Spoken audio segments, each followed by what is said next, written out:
Welcome to Mark of Approval's WordPressPreneur, the best place on the web for watching entrepreneurs learn WordPress under my guidance.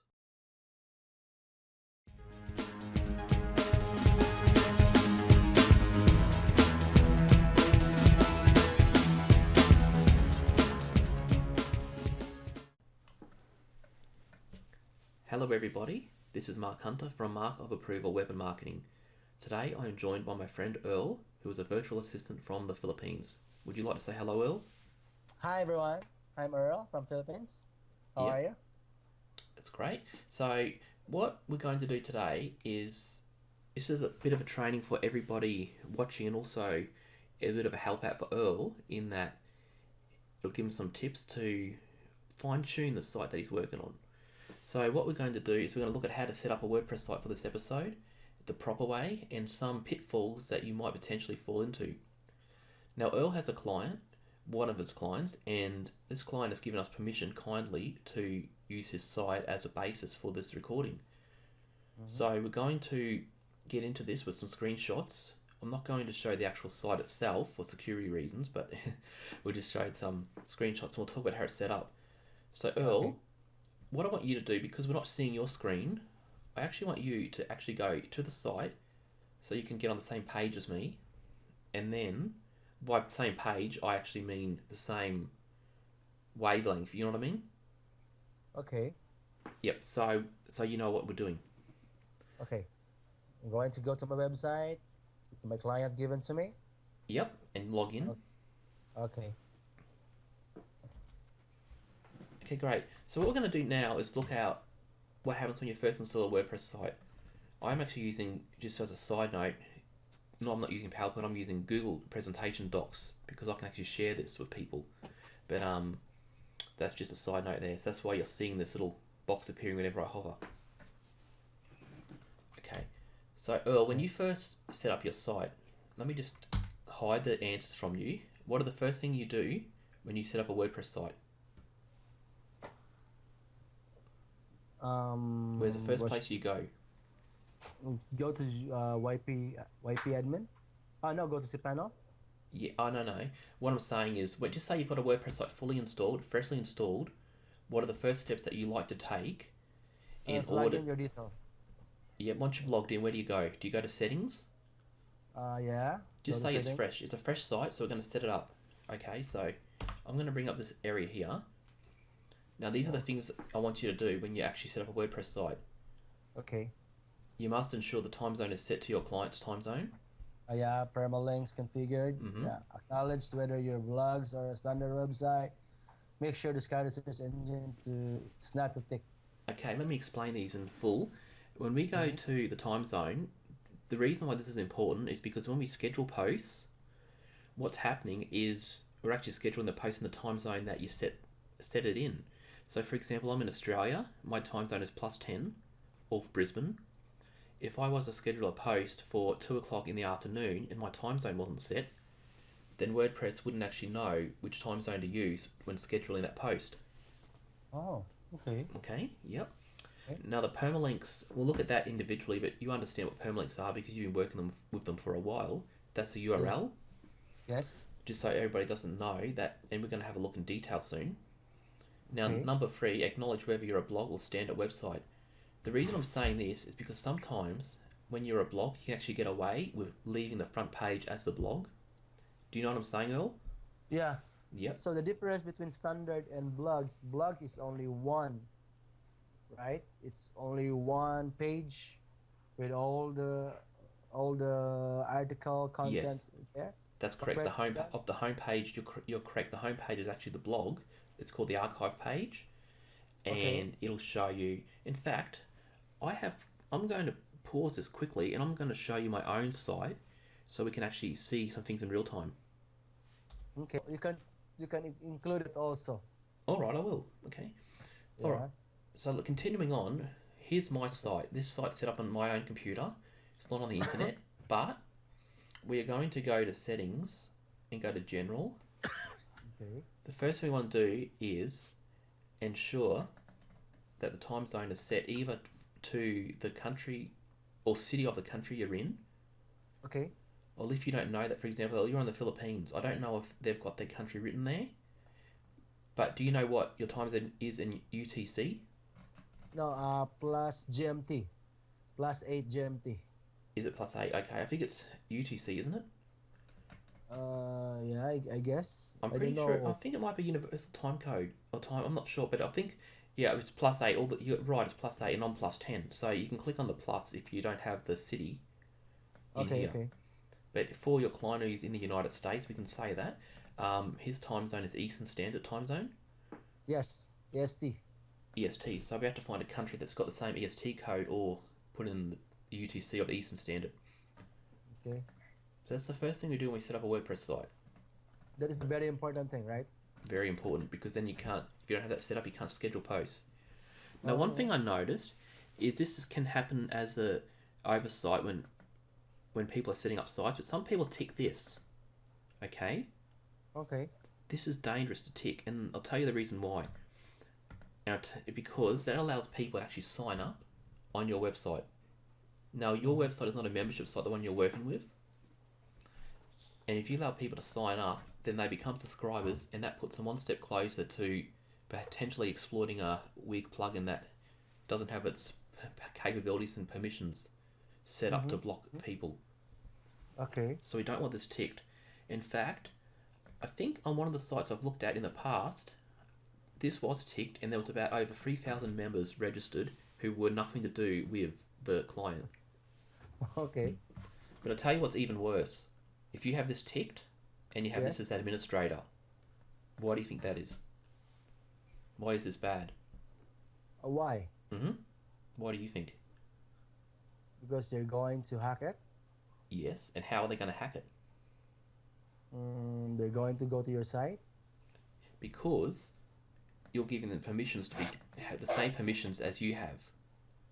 Okay. So that means anybody can sign up with the same permissions as you have. And I had a client do this once. I fixed it for her, but she had anybody registering on the site as administrator because she thought that meant her.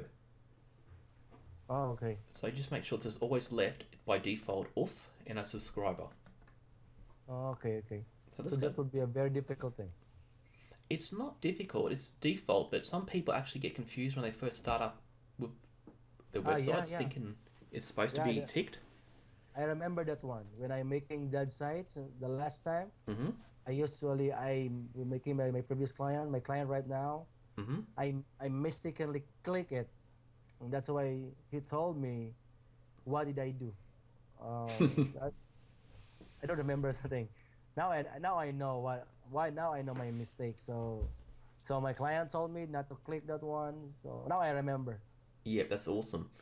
It happens to the best of us, so when you just have to keep your eye on that. Alright, so we've got all that figured out. So the next place I like to go is permalinks. Now, my permalinks, I like the structured post name. I believe in your case, you've got category before post name, and that isn't always a bad thing. Why? Can you explain to me why it's a bad thing? It isn't always a bad thing. Okay, sorry. But it does extend the URL. For example, I'll go back to... There used to be a bug in WordPress where the category, setting the category would actually overload the database. Okay, that was bad. Okay, I'm just trying to find out where this document is. Here we go. Okay. I'll just put a marker there and we'll fix that. Okay, so start again. Okay. So let's go to the document. Okay. Now this is your custom structure right now, Earl. You've got the website, category, post name. And I think somewhere I've got an example of a link. See this link? This is a link, and I can talk. The title of the link is Webinar Express. Resource. Oh, yeah, I know. See how it's... So, this is a category, internet marketing. Okay. And that's appearing. The longer the name, the longer the URL will be. Correct. Okay, that's the bad thing. Well, sometimes you can use short links to shorten a bit. It does get a bit complicated if somebody wants to quickly type something in and they got to type the category first. But you know, it's not necessarily a bad thing, and sometimes it's good for SEO, but it is a bit more resource intensive. But whatever you do, since you've got that established, don't change it, because if you change that now, all the links will change. Ah, okay, okay. We don't want the links to change, so we want to leave it how it is. Okay, okay. Now I know. Okay. So I'll go back to document, and this is an error I've seen people make. Anyone can register. Okay, so that's that out of the way. So I like to use post name, but you know, if some people use author and post name. Some people, if they've got a big blog where they've got multiple writers, like I think the Invada Network, where they sell, you know, the what are they called? NetTuts. Have you heard of NetTuts? NetTuts. It's a website that does. Anyway, I think they have a lot of authors who post blogs, and they might use author and post name. But if you're ever unsure and your client wants you to set this up and they don't know anything, like they're not sure how to do it, just use post name. Okay. As a default, unless they ask you otherwise. And finally, reading. We talked about this here. Acknowledge whether you're a blog post or a standard website. Okay. At the moment, my website is set up so the blog posts appear on the homepage. So you see on my blog posts, I've made all my imaginary blog posts. Okay. They're all appearing on the site. Okay. We can actually change this to a static page, and you understand this, don't you? Can you explain it further? Yeah. Because I would know more. So when we go to a static page, we can actually set the front page, which is this page here, to one of the pages in here. So if we go in here, we've got 2 pages. I might want to create a new page. I'll just be very unimaginative and call it home page. Okay. I'll just move you out of the way. We'll publish that. And when we go back to our settings and reading, if we go to home page and click save and refresh this, that page will be the first one to show up on the home page. So this home page here, just pretend this says markofapproval.com, okay? Okay. The reason it doesn't is because we're on localhost. Okay, okay. That's why, but this is actually the root being markofapproval.com or linda.com or greg.com or whatever.com. Okay, okay. I get it. Awesome. And then the post come on. So that's the difference between latest post and static. Yes, that's correct. Okay. And it depends on what your client wants. If your client wants to have a website set up maybe to sell services or products, you definitely want to use a static page like this and a home page. Why, sir? Because you don't want their blog post to be showing up on a site that is not meant to be purely a blog. If the site is, let's say, a blog by, what's the word I'm looking for? That's its main purpose, is to be a blog and to maybe generate income through affiliate links and ads, and it's just a blog, then that's fine to leave it as a blog. Okay. But most sites, probably 90% of sites, I'm just making that up, but most sites will want a front page. So a static one is the standard website. Yes, most websites will have a static page, and like mine, for example, I'll go to my website now. Okay. So your website is a static.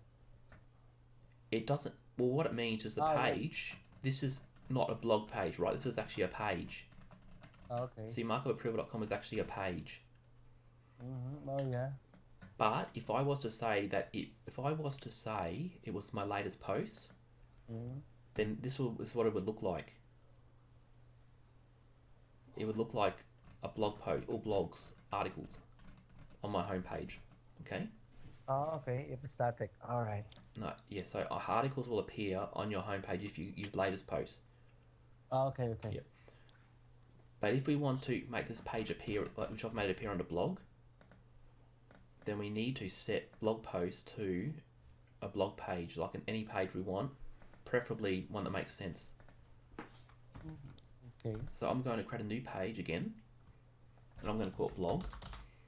I'm going to publish that. So if we go to blog right now, we won't see anything, okay? Okay. Because there's nothing on that page. But if we click blog here, I have to refresh this because we made a change. If I click blog here right now on the post page and save that, then when I refresh the blog, it'll hijack the page and put the blog articles on it. Below. Yes, on the website, yes. Okay. And when you refresh this, you'll see that it says the blogs is the post page, or the articles page, that means. And the home page is the front page, the very first page you see when you go on the site, like markupapproval.com, for example. Okay. Okay. So that's setting up a page typically. Now, I think that's about what I wanted to discuss. Now let's look at some optimization tips. Oh, Make yes. sure. Before we do, this is very important. I beg your pardon? The last one. Yes, Make you're sure. right. Yep. Discourage search engine is not ticked. By default, this isn't ticked. You'll find this under reading, under settings. Mine is ticked, and I've just ticked it for showing you purposes. The reason you might want to tick this is if you're working on a new site and you don't want Google to see the site and you're online. So you don't want it to appear in Google search engine. What's can you elaborate to us why we should tick it? If you're building a new site, I'll just say, okay, let me give you a real life example. I've got a site here that's a development site. It is called, let me just see, Harold. If we go here, this site's just a site for Harold to practice, my friend Harold to practice, okay? Okay. It's not meant to go into Google search engines. It's not meant for you to go to google.com and for you to type in Harold's site and for it to appear. So, because it's a development site, I'm only setting up sites on it to play with or to migrate later to a real site. I ticked discourage search engines. That means block your SEO, stop SEO. Ah, okay. That might be more, yeah, it means stop SEO. Yes. But if it's already indexed, then it will still be there, but it'll start disappearing if you leave it ticked over time. So we always want this unticked if the site's what they call a production site, one that's ready to go live. Oh, yes. But I'm leaving that because this is just my demo site. Okay. Another thing you'll notice, and I just want to bring this up, is there's a thing called pinging where the website will ping update services. If you do have, let's say I untick this and I have it so SEO can index it, okay? Then when I go to writing, you'll see this website will be told every time you post a blog post. Oh, yeah. Yeah, I know that one. Yeah. Ping-o-matic.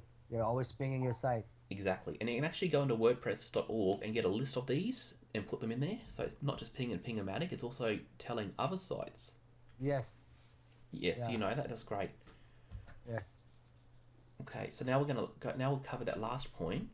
We're going to go back to the optimization. And this is very brief. We're almost at the end here, Earl. Let's look at some optimization. Okay, so I've looked at this, and we've looked at the category, and we've noticed that we've got a category called internet marketing, and see how the URL is really long. And as I said, it's not always a bad thing. It can be an okay thing for SEO, but I've noticed sites today generally don't have long URLs, like ones that rank well. Have you noticed that? I'm not sure, but there's things called stop words that you don't need to add in the URLs and all that. But if you want to edit a URL, and I only suggest you do this before posting. Once you've posted and it's in the search engines, you don't want to change this. But let's say I create a new post and I call it Earl's Magnificent, if I can spell, Adventure on Mars, or something stupid like that. Just say that's the name of your blog post, okay? Okay. By default, it will appear here as your link. Okay. You might want to change the link to something shorter if you want people to just type it in easy. Okay. You might want to call it, and this is not always required. Sometimes there's a debate in the SEO world what to do. But it is okay. But it is okay if we're going to change it. Well, you might want to put some keywords in there and change it a bit and make it a bit shorter. I like to make mine shorter because I just don't like big ugly links. And sometimes I think Twitter's changed now, but Twitter used to be hard to post big links on. Okay. So if ever you need to change a link, that's how you do it. You might want to call it just Earl, and I wouldn't suggest just doing that because it doesn't make sense. But see, when I update that and I click here, that's the URL is Earl. So that's yeah, I know how to. I usually do that. Yeah, I usually do that, and the URL is too long. It's very long. It's a long tail. So I'm going to. I usually change it. Exactly. But it is okay. But is it okay for doing that? You have to make, when you change it, you want to change it before you post it. What I'm trying to say is you don't want to leave it as this and then suddenly 3 months later, after Google's got this in your search engines, change it. Because if you do that, then Google won't be able to find it. But if you do it straight away before Google has a chance to index it with the SEO, then you can do a lot with this. But here's another trick. If you want to revert back to the whole URL, the whole link, just cross it all out like this, click OK, and it'll put it back. Oh, yeah, okay. Okay? Okay. That's a little known trick that, because people actually type it all out again when they want to fix it, so just rub it out and it puts it back. Oh, that's great. Now let's talk about categories. That's the next thing I want to talk about. Okay. This is one of sites that you might be familiar with. See how you've got a lot of categories? Categories, I've been told, are like chapters in a book. Okay? You should only have so many, maybe only 4 to 6 categories, maybe in a brief book. You've got and you should only really select one category at a time. That's how it was really made. The way you're using this is more or less the way tags are meant to be used. Okay. So I would probably suggest, because you've also got the category in your link here. Yeah, internet marketing. And you've got it down here somewhere. Yeah. And you've got it ticked. So if you're ticking all these categories, you might be doing unnecessary things. Okay. I can't actually explain if it's bad, but it's a good practice to only have like a few categories. It gets confusing when you have too many anyway, don't you agree? So if you want to say, you might want to have a category saying podcasting or social or website reviews or whatever, then these can be tags within that. Like a website review might be on social media aspect, and you tick that tag. Yes. So keep your categories down to a minimum, and your tags can be like heaps. Although I wouldn't recommend heaps. My website personally has 10 tags, I think, and 4 categories, I'm not sure. And that's just to keep the focus on blogging, so I know that I'm not going to, ramble on and keep adding categories. I set the categories once and I use them. Go on. Okay, question. So suggestions. Suggestions for what? For now? Okay. Suggestions. So if you're going to make a new website, especially when you're a beginner in WordPress, so the lesser the category, the better. Well, I would say yes. I would say you probably want around 4 to 8 categories.